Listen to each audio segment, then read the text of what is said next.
হযরত কুফরি কালাম বলেছে। क्या कहा?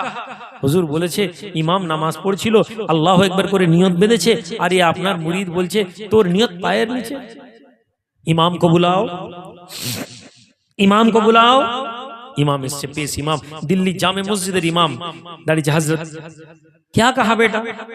হযরত হুজুর আমি আল্লাহু আকবার করে নিয়ত করেছিলাম, আর আপনার মুরিদ বলছে নিয়ত পায়ের তলায়। না বাবা, আর কি নিয়ত ছিল? ইমাম সাহেব অবাক, আর নিয়ত? আল্লাহর বান্দা ফকির পীর বলতে লাগেন, ও জামে মসজিদের ইমাম, নামাজের সময় দাঁড়িয়ে দাঁড়িয়ে আল্লাহর নিয়ত করছিলেন আল্লাহু আকবার, অন্তরের মধ্যে কি কথা হচ্ছিল? আজকে মাগরিবের সময় দিল্লির জামে মসজিদে আমার পিছনে বাদশা ঔরঙ্গজেব নামাজ পড়ে, আমির উমরাহরা নামাজ পড়ে, যদি নামাজটা একটু ভালো করে পড়াই, কিরাতটা যদি একটু সুন্দর করে বলি, তাহলে বাদশা যদি খুশি হয়ে যায় আমাকে নজরানা দেবে, বাদশা যদি নজরানা দেয় আমির উমরাহরা নজরানা দিবে। ও ইমাম সাহেব, মনের মধ্যে কি নজরানার কথা মনে এসেছিল? মনের মধ্যে কি অর্থের কথা মনে এসেছিল? মনের মধ্যে কি সম্পদের কথা মনে এসেছিল? ইমামের মাথা নিচু হয়ে গেল। বাদশা, আমার মুরিদ আল্লাহু আকবার কে বলেনি, তোমার ইমামের মনের মধ্যে টাকা পয়সার কথা এসেছিল, অর্থের লোভ এসেছিল। হে ইমাম বাদশা ঔরঙ্গজেব, তোমার ইমাম যেখানে দাঁড়িয়ে আছে বাদশা শাহজাহান, ওই ইমামের মসজিদে জামে মসজিদের নিচে অর্থ জমা করে রেখেছে, কখন রাজকার্যে টাকা লেগে যায়, ওই জন্য ওইখানে টাকা। আমার মুরিদ আল্লাহু আকবারের ব্যাপারে বলেনি, ইমামের মনের যে নিয়ত ছিল ওই নিয়তের কথা বলেছিল যে তোর নিয়ত পায়ের নিচে, তোর যে টাকার লোভ তোটা তোর পায়ের নিচেই আছে। ছুট সৈন্য গর্ত করে জামে মসজিদের মুসাল্লার নিচে দিয়ে দেখা যাচ্ছে এক ঘোড়া পয়সা। সেই দিন থেকে বাদশা ঔরঙ্গজেব ইলমে তাসাউফ ফকিরদের ফকরাদের জন্য একটা আলাদা কক্ষ বানিয়ে দিয়েছিলেন, যে বলেছিলেন এখানে ফকির মজুবরা যারা আসবে তাদেরকে কেউ বিরক্ত করবে না, এবং এদের খিদমতদারি এবং এদের এই করা হবে, মেহমানদারি করবে। সম্মানিত ভাইয়েরা, এই ফকির ফকরাহ, এই আলেম ওলামা যাদেরকে আমরা আসলে আমাদের চোখে দেখে বুঝতে পারি না, বুজুর্গ আলেম লোক এসছে, এসে বলছেন হযরত সাদিক রহমতুল্লাহ আলাইহি এর কাছে এসেছেন, এসে বলছেন হুজুর मैं आपके पास বায়াত হूंगा, আপনার বায়াত হব আপনার কাছে। সাদিক রহমতুল্লাহ আলাইহি ফকির ছিলেন, মজুব লোক ছিলেন, বলছেন বেটা आप आलिम दीन हो, मैं कैसे आपको मुरीद बनाऊं, आप यहां से चले जाएं, मुझसे नहीं होगा। হুজুর আমি আপনার হাতে মুরিদ হব, আপনি অনেক আমার মনের আশা। বলছেন দেখো বাবা, আমি ফকির লোক, অত ইলম নেই, শরীয়তের জ্ঞান নেই, মুখ থেকে কোথায় কি বেরিয়ে যাবে, তুমি মুরিদ হবে, আমার কথা যদি না মানো তোমারও সমস্যা আমারও সমস্যা, তার থেকে বেহতর তুমি চলে যাও। না হুজুর আমি আপনার কাছে মুরিদ হব। আলেম জিদ করেছে, বাবা আমি যা বলবো তোমাকে তাই বলতে হবে। জি হুজুর বলবো। ঠিক তো? জি হুজুর।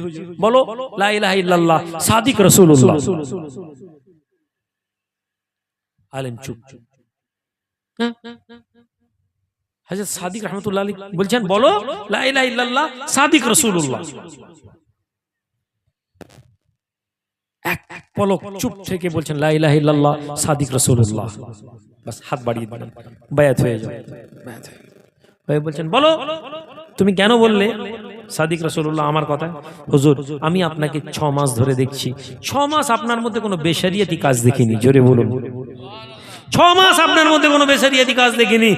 আজকে যখন আপনি আমাকে এই কথা বললেন, এই প্রথম কোনো বেশরিয়াতি কথা আমার নজরে এলো, তবে আমার বিশ্বাস আপনি কোনো বেশরিয়াতি কথা বলবেন না হুজুর, এই জন্য আমি লা ইলাহা ইল্লাল্লাহ সাদিক রাসূলুল্লাহ এই কথা বলেছি। হুজুর বলছেন শোনো, আমি লা ইলাহা ইল্লাল্লাহ সাদিক রাসূলুল্লাহ আমার কথা বলিনি, মুহাম্মদুর রাসূলুল্লাহর একটা নাম হচ্ছে সাদিকুল ইয়ামিন, আমিন, তাই না জি? আমি লা ইলাহা ইল্লাল্লাহ রাসূলুল্লাহর ব্যাপারে বলেছিলাম যে রাসূলুল্লাহ মুহাম্মদ হচ্ছেন সাদিক, তিনি হচ্ছেন রাসূল। জোরে বলুন সুবহানাল্লাহ। আমার নিসবত আল্লাহর নবীর দিকেই ছিল। ইলমে মারিফাতের ব্যাপারে এইভাবে বোঝানো হয়েছে। অনেক কথা যে কথাগুলো আমরা আলোচনা করে বুঝাতে পারবো না। সম্মানিত হাজিরিন, আমি আপনাদের কাছে বিদায় নিব। বিদায় নেওয়ার আগে তরিকতের রাস্তাকে আপনারা গ্রহণ করুন, তরিকতের রাস্তাকে ধরুন। আপনারা জানেন এই যে এখানে আমাদের দেওয়ানজি হুজুর মাজার আছে প্রতাপপুর দরবার শরীফ, এনার জামাই কে জানেন? মাড়তলার নাম শুনেছেন? মাড়তলা জানেন? সাহাবুদ্দিন রহমতুল্লাহ আলাইহি। জি সাহাবুদ্দিন রহমতুল্লাহ আলাইহি। তো হ্যাঁ, তো উনি তো দাमाद हैं। ভাইনগর জানেন ওনার নিকাহের শাহাবুদ্দিন বাবা, সৈয়দ শাহাবুদ্দিন বাবার নিকাহের ঘটনা জানেন? সৈয়দনা দেওয়ানজি হুজুর রহমতুল্লাহ আলাইহির মেয়ে হতো, খুব পরেশান হতেন, মেয়েরা বাঁচত উনি বেশি দিন, পরেশান হতেন যে আল্লাহ মেয়ে হচ্ছে কিভাবে রাখবো, কোথায় দিয়ে দিব, মেয়েরা অল্প দিনে মারাও যেত। তো দাদি সৈয়দ শাহ দিওয়ান মোহাম্মদ জাফর নামের দাদি হুজুরের মা বৌমাকে বললেন, শোনো এ আমার বেটার নাপসন্দিদার জন্য এরকম হচ্ছে, আমার খান্না টিকছে নি, তুমি এক কাজ করো, বাচ্চা হলে নি বলো নি, বাচ্চা হলে জানিও নি, ওকে লুকিয়ে রেখে দিবে। যেমন হতো আগেকার দিনের মানুষ, বাচ্চা হয়েছে লুকিয়েছে, বড় হয়েছেন, 8 বছর 9 বছর বয়স হয়েছে। দেওয়ানজি হুজুরের আসলে হুজরা ছিল এখনকার যেটা মাজার শরীফ, এই মাজার শরীফটা পাকা করতে কম কাঠখড় পোড়ানো হয়নি। কত মানুষ আমাদেরকে কত কি বলেছে, আরে এরা পয়সা কামাচ্ছে, করছে মাজারটা লক্ষ্য করতে পারেনি, মাজারটা দেখতে পারেনি। কতবার এই মাজার পাকা করার চেষ্টা করা হয়েছে, হয়নি। আমরা যখন মক্কা মুকাররমা ছিলাম, মক্কা শরীফে ছিলাম, ওই সময় এই মাজারের কাজ আমার মেয়ে হাত দিয়েছিল। এর মধ্যে অনেক মাসলেহাত আছে, আমরা থাকতে থাকতে কেন অনুমতি হলো নি সেটা আমি মাঝে মাঝে ভাবি। যাক, ওদিকে আমি যাচ্ছি না। আমরা ছিলাম মক্কাতে, আব্বা আমি আম্মা আমরা সব ছিলাম। এখানে শুনলাম উনি মাজার ভেঙে পাকা কাজ শুরু করেছেন, পরে আল্লাহ আমাকে দিয়ে কমপ্লিট করিয়েছেন। তো উনি বলছেন, কার জুতা? মিথ্যা কথা তো বলেন হুজুর, আপনার মেয়ে। হ্যাঁ, আমার মেয়ে এত বড়, কালকে সর্বপ্রথম যে আসবে তার সাথেই বিয়ে দিয়ে দেব। আজকে এগুলো আমাদের কাছে রূপকথা, আজকে এগুলো আমাদের কাছে গল্প কিসসা। শুধু ওই মজলিসেই বয়ানগুলো করি যে মজলিস এই কথাগুলোকে বুঝবে। পরের দিন সকালবেলা হুজুর মাজারের এখানে ইশরাকের নামাজ পড়ে ঘরে ঢুকছেন, বাইরে থেকে বাইরান্দা থেকে দেখছেন যে একটা বাঘের মতন চেহারা নিয়ে একটা বাঘ বসে আছে জঙ্গলে উঠানে, চিল্লা চিল্লি। হুজুর বেরিয়েছেন, বলছেন বাবা নিজের সুরত এসো, দেখাতে হবে না তোমাকে। আল্লাহু আকবার। তখনকার মেয়েরাও ছিলেন এরকম, জামাইকে পরখ করতে হবে। দেওয়ানজি হুজুর রহমতুল্লাহ আলাইহির মা বললেন যে ছেলেকে বলো ছেলের যোগ্যতা কি দেখতে চাই আমরা।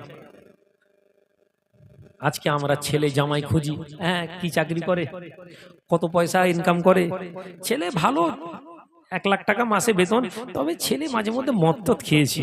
আজ থেকে মা বলবো জোয়ানি তো এরকম যা পারে করুক, অত ভালো ছেলে বিয়ে দিয়ে দাও। হ্যাঁ, ছেলে ভালো, শুনেছি নাকি ভাবির সাথে একটু একটু লটঘট সম্পর্ক আছে বলছে এলাকার লোক। হ্যাঁ, পাশ থেকে মেয়ের বড় বোন বলবে ও মেয়ে গেলে সব ঠিক হয়ে যাবে, বিয়ে হয়ে গেলে সব ঠিক হয়ে যাবে, বিয়ে দিয়ে দাও। ও লম্পট, ও মাতাল, ও দুশ্চরিত্র, ওর সাথে সংসার করবো নি এ কথা নেই। 1 লাখ টাকা বেতন, গাড়ি আছে, বাড়ি আছে, কোনো অসুবিধা নেই, ওর সাথে বিয়ে। আগেকার মানুষ কি খুঁজতেন? ছেলে নামাজি, ছেলে মুসল্লি, ছেলে নেককার, ছেলে ভালো। হুজুর পরে বলছেন, সাহাবুদ্দিন রহমতুল্লাহ আলাইহি বলছেন, জি बताइए क्या करना है। ঘর থেকে গরম টকবকে গরম পানি করে ফুটিয়ে পাঠিয়েছেন। পর্দার আড়ালে মেয়েরা দাঁড়িয়ে আছে, বলছেন হুজুর জামাইকে বলুন ওই পানির মধ্যে হাত দিয়ে দেখাতে ওর কতটা কামালিয়াত আছে। সৈয়দনা শাহ দেওয়ান মোহাম্মদ জাফর হুজুরের জামাই সাহাবুদ্দিন রহমতুল্লাহ আলাইহি ডান হাতটা বিসমিল্লাহ বলে পানির মধ্যে ঢুকিয়ে বার করলেন, ফুটন্ত পানিতে কিছু হয়নি। মেয়েরা খুশি, হ্যাঁ জামাই আল্লাহওয়ালা, এই জামাইকে বিয়ে দিতে হবে। জোরে বলুন সুবহানাল্লাহ।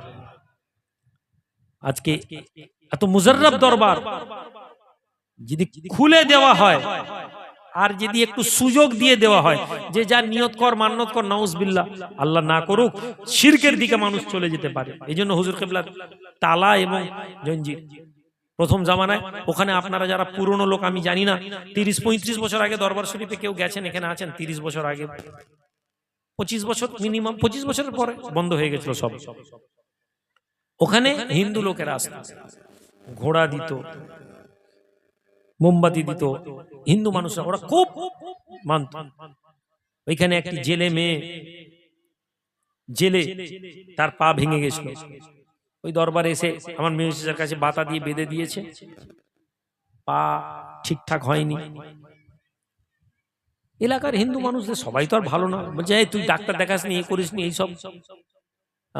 বললেন রাতের বেলা উনি গেলেন, বললেন যা গিয়ে একটু মাজারে গিয়ে দোয়া চেয়ে যাও, গিয়ে বলো। গরিব মানুষ ছিল, এসছে রাতের বেলা, খাপ দেখছে একজন মানুষ এসেছেন, এসে তার লাঠি নিয়ে বলছেন এই মেয়ে তোর পা খারাপ ভাঙা হয়ে গেছে বলছিস, যা ভালো হয়ে যাবি বলে লাঠি দিয়ে পাটা জড়িয়ে দিয়েছেন। সকালবেলা মেয়ে ঘুম থেকে উঠেছে, উঠে পা দেখছে পা হালকা, হাঁটা আরম্ভ করেছে, এক্সরে করেছে, লোক অবাক। ডাক্তার বলছে কি গো তোমার পা তো ঠিক হয়ে গেছে। সুবহানাল্লাহ বলুন। ওই মহিলা এখনো বেঁচে আছে। আমাদের ওখানে জেলে পাড়া বলে একটা পাড়া আছে, গিয়ে খবর নেবেন, রেকর্ডিং হচ্ছে, গল্প শোনাচ্ছি না। সে মেয়ে এখনো বেঁচে আছে। সম্মানিত হাজিরিন, আল্লাহ ওয়ালাদের সোহবত নিয়ে নেন, আল্লাহর নেক বান্দাদের সোহবত নিয়ে নেন। আমি আপনাদের কাছ থেকে বিদায় নিচ্ছি। ভালো মানুষদের সাথে থাকুন। জীবনে দুনিয়াতে মুসলমান মানে, নবীজি যদি শুধুমাত্র তসবিহ গুনাহ শেখাতেন, আমি আপনাদেরকে তসবিহ গুনার কথা বলতাম। নবীজি শুধুমাত্র যদি নামাজের কথা বলতেন, আমি নামাজের কথা বলতাম। নবীজি তসবিহ গুনেছেন, গারে হেরাতে গিয়ে ইলমে তাসাউফ করেছেন, আল্লাহ পাওয়ার রাস্তা দেখেছেন, মাঠে নেমে মুজাহিদা করেছেন, মাঠে নেমে তলোয়ার ধরেছেন, মাঠে নেমে বাতিলের বিরুদ্ধে লড়াই করেছেন। কথা ঠিক না ভুল? জি, কথা ঠিক না ভুল? জি। আজকে আপনি আশা করছেন হুজুর আপনি খালি ওয়াজ করবেন আর দোয়া চাইবেন। আমি পারি না ভাই। আমি ওয়াজে আল্লাহ আমাকে যেটুকুন তৌফিক দিয়েছেন আমি কাজ করি। আমি স্বেচ্ছাসেবী সংগঠন, এই তো আপনাদের এলাকার ইমাম সাহেব নাকি বললো একজন লোকের চোখের অপারেশনের জন্য 5,00,000 টাকা পাঠিয়েছি আমরা সংগঠনে থেকে। সারা বছর আল্লাহ আমাকে যতটুকুন ক্ষমতা দিয়েছেন বিভিন্ন মানুষদের সহযোগিতা নিয়ে কাজ করি। রাজনীতিটাও ঠিক একই জায়গায় জেনে রাখবেন, মুসলিম কওমের স্বার্থের জন্য আমি করেছি। সুতরাং এর মধ্যে কোনো দুনিয়াদারির ব্যাপার নেই, এর মধ্যে কোনো চাওয়া পাওয়ার ব্যাপার নেই। আর আমি এটাও জানি কামিয়াব হওয়ার আমার জন্য জরুরি নয়, আমার জন্য জরুরি আমি আল্লাহকে সন্তুষ্ট করার জন্য কি কি করেছি।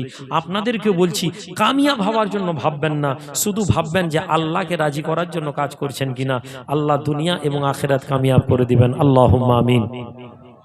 اللهم ربنا آتنا في الدنيا حسنة وفي الآخرة حسنة وقنا عذاب النار ربنا ظلمنا أنفسنا وإن لم تغفر لنا وترحمنا لنكونن من الخاسرين